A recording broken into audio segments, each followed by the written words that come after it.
Welcome. Welcome to Well Balanced Kids Under the Sea yoga sequence. So hopefully you've done the sun salutation warm up and you're ready to do a little yoga sequence after doing your sun salutation. So under the sea. Rosa, what's your favourite creature under the sea? Starfish. Why is a starfish? Because I just like how they spread about and just stick. And go completely still. Yeah. We'll be doing starfish later. Yes. My favourite, I think, has got to be the seahorse. One, because they're just incredibly pretty, beautiful creatures.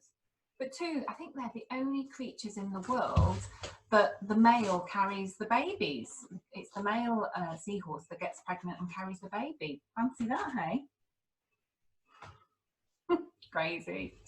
Okay, so our first position, if we're going to go and go under the sea, and we have this beautiful picture of the sea behind us taken by Paul Hilton for Greenpeace. It's such a gorgeous atmospheric picture. I wanted to include it today. We need to get in a boat. So the first position we're going to do is boat pose. Yeah. So boat pose is a balancing pose, and so we get on our bottoms for it, which is always a good place to start, isn't it? And we zip up our legs, glue them together, and then lean back and bring our legs up. And then we bring our hands up so they're around where our knees are. And we try and hold it. Oh, you're struggling with that this morning. It can really, you can feel the muscles around your tummy, your abs really wobbling as they keep this, as they struggle with keeping your legs and arms up. That was a bit of a workout. If you have someone else, you can do a boat pose with a partner. Yeah, I like doing those. So with boat pose with a partner, I suggest you match your feet up first and get your feet up in position first. And then you may have to bend your knees because you really need to hold each other's hands. But I've got longer legs than Rosa, and Rosa's got ridiculously long legs. So I'm not sure we're going to be able to match holding our hands. Oh no! Oh. Okay. No, Rosa's falling over. I'm not sure we're going to manage this. Woman overboard. Yeah. Girl overboard. We're going to have one last try at trying to get partner boat pose. So let's hold our hands and then put our feet together. Oh. No, it's not going to happen today. And if it does, it will hurt me. Oh, yeah. I think we're too mismatched because I'm too tall compared to Rosa. But if you've got a sibling, if you've got a brother or sister who's about the same size as you, you might be able to get your feet together and then hold your hands. Your feet and your legs should be inside your hands as you're holding them, as we were trying to do there, but not very successfully. No, never mind. Okay, so the next pose we're going to do is Lord of the Fishes, which sometimes in my class I call pretzel pose. So it's a twisting pose. So we've got we have one knee in front, and we're not sitting on our foot, we're sitting by the side of it. And then we get the other leg and we put it over that knee. And then we bring the opposite arm to the knee that's come over and put it on that side. And then we take the other one, we put it behind us and turn and look over our shoulders. So we're imagining that someone's got a string pulling up our head, so we've got a nice straight back and we're twisting round. So you should feel a good twist. Can you feel a good twist here, Rosa? Yeah. Where can you feel the twist, Rosa? Yeah. On your leg? Yeah. And on your back? Yeah. Okay. So your legs are nice and upright, and so is your back. Let me turn to the side so you can see that a bit clearer. So one leg is down with the knee on the floor. One foot is over the knee, and then the opposite arm, you go back and then turn to the side. Can we do it on the other side? And then we have to do it on the other side. No. Oh yes, because otherwise we want to be all balanced out. So one knee on the floor, one leg over. I think Rosa's collapsed like a starfish at the bottom of the sea here. And one hand on the opposite arm and one arm at the back and turn. So you're giving all your spine a lovely twist. Oh, why does it have to be so sticky?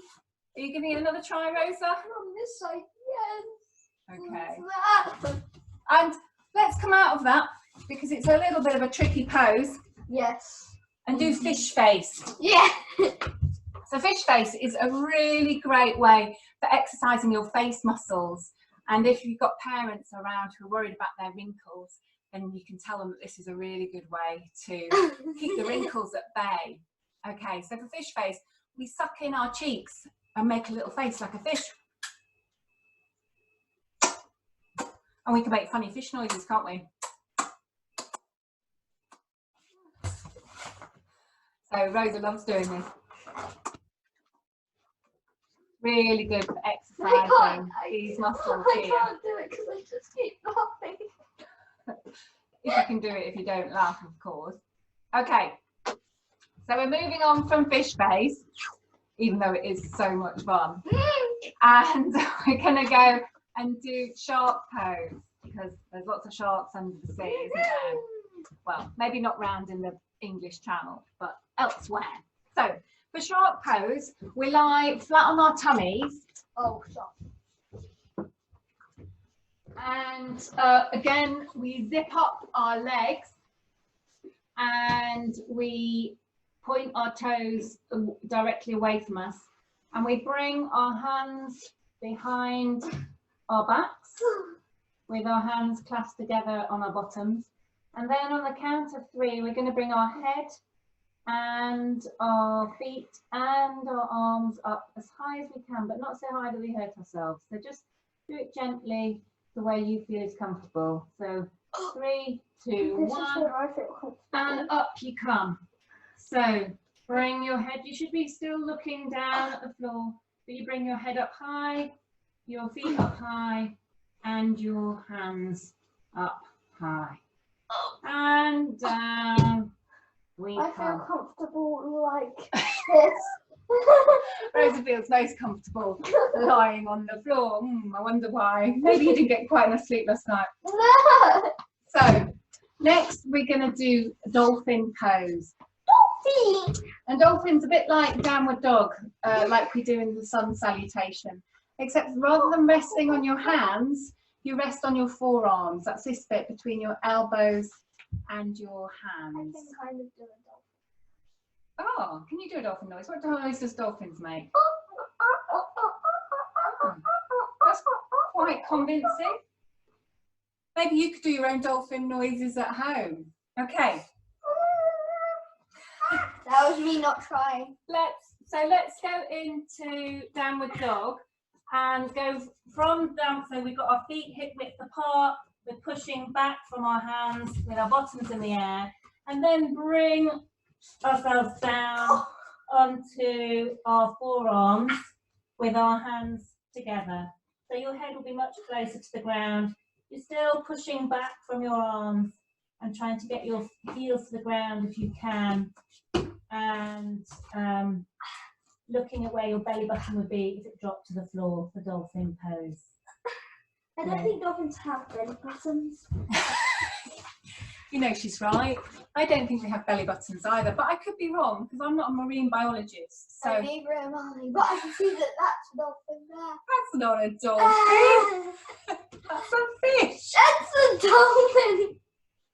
Oh, I need to send this girl on some The dolphin is ocean animal recognizing classes, don't I? That is a dolphin. Right there is a dolphin. What are we going to do with them? Anyway, you said your favourite creature was a starfish, wasn't it? Not all like my whole entire creature, but that's sea.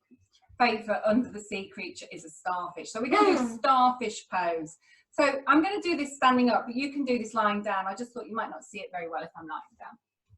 So for starfish pose, we just stretch ourselves wide like a starfish.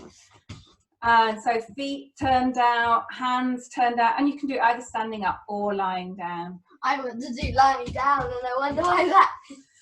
And I don't know whether any of you have seen any nature documentaries about Under the Sea and watched as they've done sort of fast, slow filming where they speed up the filming, because what you'll see if you see that is that starfish move really slowly, but they kind of wiggle when they move, and they move really slowly across the ocean floor. So can you wiggle as you move? I can wiggle without moving Across the ocean floor, either standing up or lying down. Just wiggle. Can you little wiggle without wiggling your tummy? Oh no, I have to wiggle my tummy. I can't wiggle without wiggling my tummy. I can't wiggle without not wiggling my tummy. Oh, we've all got our own little wiggle. We've all got our own way of wiggling. That's my arm's hurt now. Okay. So, what we found creeping along the ocean floor is a crab. Oh. So we're going to go into crab pose. So, for crab pose, we are going to put our hands facing our bottoms. I don't know if you can see that, like that. And we put our feet hip width apart, and then we lift up our bodies until they're as flat as they can be, and we lean our heads back so we're looking up at the ceiling. And this is crab pose. It's really good for strengthening your arms, your legs, and your back. Oh, and if you like, you can move back and forth as a crab, or even as crabs don't move back and forth, you could try moving sideways. Oh, I can move sideways. Ah, we have a crab here moving sideways. Oh, whoa! Very excited. Crab. I'm not the best crab. It's like I'm getting weaker. It's really, really good for strengthening your arms and legs. Okay, so that's quite a tiring position. Yeah. So let's do our final relaxation position, and that's to go into clam. What we call clam, or is otherwise known as child pose. And you get clams lying at the bottom of the sea in their shells, and or you can pretend you're a little rock at the bottom of the ocean. So let's go down into clam position. Okay, Rosa. So feet on your bottom on your feet, head on the floor if you can. If that's too strong, you can always put your head on your arms like so, and then clasp your feet. So you're just imagining the weight of the ocean pressing down on you and you sinking into the sand, and just giving yourself time to relax your muscles and time to just let gravity work its wonders and stretch all those muscles that you've been working out in all those wonderful ocean creatures. And when you come up really, really slowly so that you don't get dizzy. Ah, Rose has got a pearl in her clam. I didn't know you've got pearls in clams. But you know what? As we're all doing this in our imagination, who says we can't find a pearl in a clam? What do you find? What do you find in clams? Yeah. Little muscular things that are called clams, which you can eat. And what? Shellfish. What does a pearl go in? Pearl goes in an oyster. That's right. So there you go. Learn a bit about the sea today. So thanks for watching, and do make sure that you take a chance to relax after this video. If you do another sequence, that's great, but always make sure you get a chance to relax at the end. Maybe watch one of the relaxation videos that are on the website too. So I look forward to seeing you at the next video. Bye bye.